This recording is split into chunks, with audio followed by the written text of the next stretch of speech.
January 20, 2021. Marine One lifts off from the south lawn of the White House.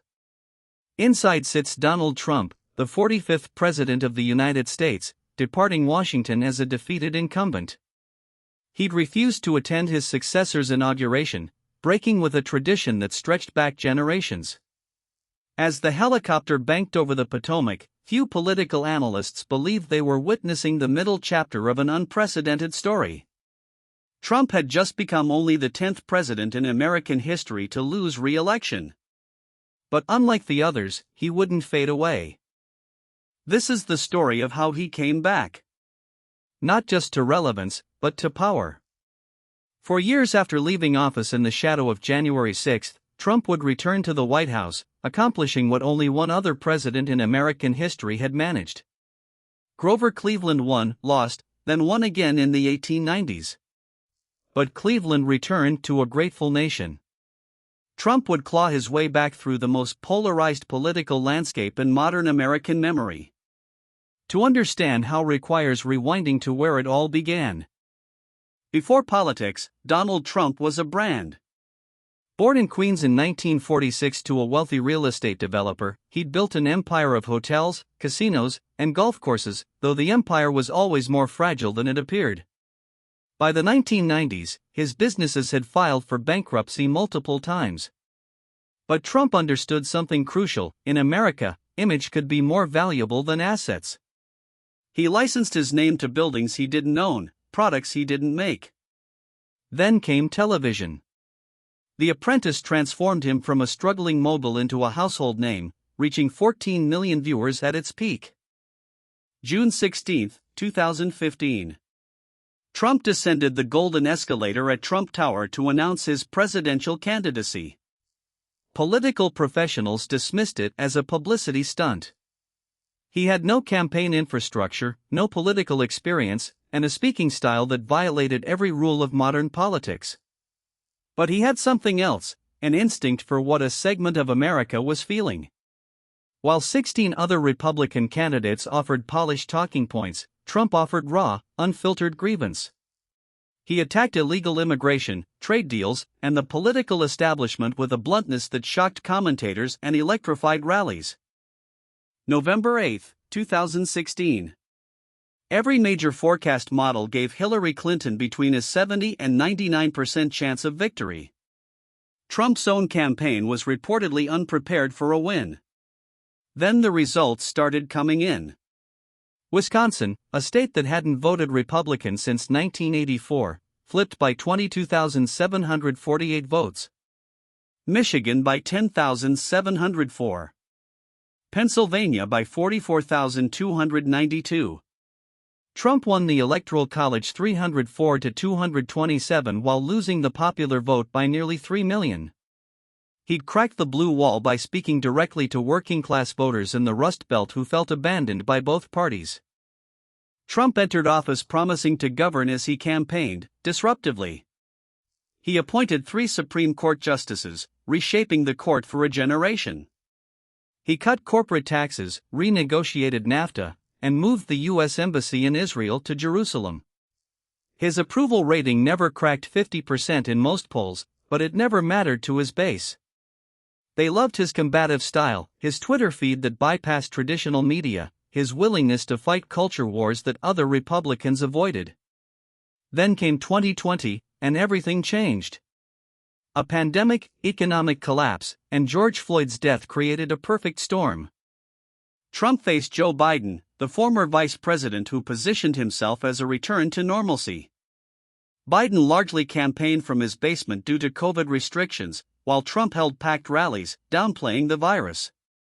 The dynamics were different from 2016. Biden wasn't Clinton, he polled better with the white working-class voters Trump had won. And turnout was exploding. Early voting shattered records. Democrats, energized by 4 years of Trump, were determined to vote him out. Trump's campaign sensed danger in the massive mail-in ballot requests from Democratic areas. November 3, 2020. As polls closed, Trump held early leads in the crucial swing states. His campaign felt confident. Then came the mail-in ballots, which skewed heavily Democratic. Over the next 3 days, Trump's leads in Pennsylvania, Georgia, Arizona, and Wisconsin evaporated as election officials counted millions of absentee votes. Biden won 306 electoral votes, the exact margin Trump had called a landslide in 2016. But Trump refused to concede. He claimed widespread fraud, filed dozens of lawsuits, and pressured state officials to overturn results. Nearly every lawsuit failed. Recounts confirmed Biden's wins. January 6, 2021. Trump held a rally near the White House, telling supporters to march to the Capitol and fight like hell. What followed shocked the nation. Thousands breached the Capitol building as Congress met to certify Biden's victory. 5 people died. The violence forced lawmakers to evacuate. It took hours to restore order. Trump was impeached for a second time, though the Senate again acquitted him. His approval rating crashed. His Twitter account was permanently suspended. Corporate donors fled. Political obituaries declared his career over. They were wrong. Trump decamped to Mar-a-Lago, his Florida estate. Banned from social media, facing multiple investigations, abandoned by some former allies, conventional wisdom said he was finished. But Trump had no intention of fading away. He began holding rallies again, drawing thousands. He endorsed primary candidates, often defeating Republicans who'd voted to impeach him. He maintained his grip on the party base through sheer force of will and the loyalty he'd built. While Biden's approval ratings sank under inflation and immigration concerns, Trump's unfavorables actually improved slightly in voters' memories. Then came an unprecedented development, a former president facing criminal charges. In 2023 and 2024, Trump was indicted 4 times across 4 jurisdictions. Manhattan charged him with falsifying business records. The federal government charged him with mishandling classified documents and attempting to overturn the 2020 election. Georgia charged him with election interference. 91 felony counts in total. Political experts assumed the indictments would sink his candidacy. Instead, something remarkable happened. His poll numbers rose. Republican voters rallied to his side, viewing the prosecutions as politically motivated witch hunts, exactly as Trump framed them. When Trump announced his third presidential campaign in November 2022, he faced skepticism even from Republicans. Ron DeSantis, Florida's governor, was the new favorite. Donors and pundits believed the party was ready to move on. They were catastrophically wrong. Trump dominated every debate he skipped. He won Iowa. He crushed New Hampshire. DeSantis dropped out by January. Nikki Haley stayed in through Super Tuesday but never came close. Trump won the nomination with a higher percentage of primary votes than in 2016. The Republican Party wasn't moving on. It was doubling down. Trump's path back to the White House widened dramatically on June 27, 2024, during the first presidential debate. President Biden, 81 years old, appeared confused, losing his train of thought multiple times. The performance was disastrous. Panic swept through the Democratic Party. For weeks, Biden insisted he would stay in the race. Then, on July 21, he withdrew, endorsing his vice president, Kamala Harris.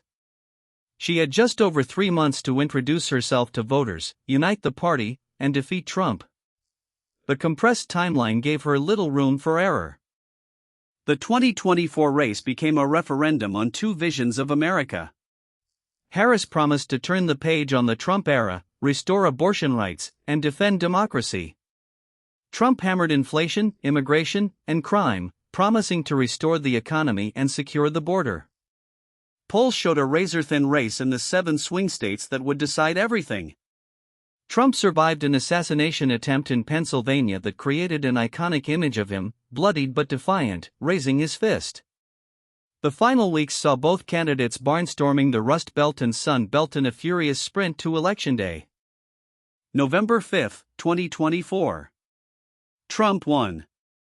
He flipped Pennsylvania, Michigan, Wisconsin, and Georgia back to red.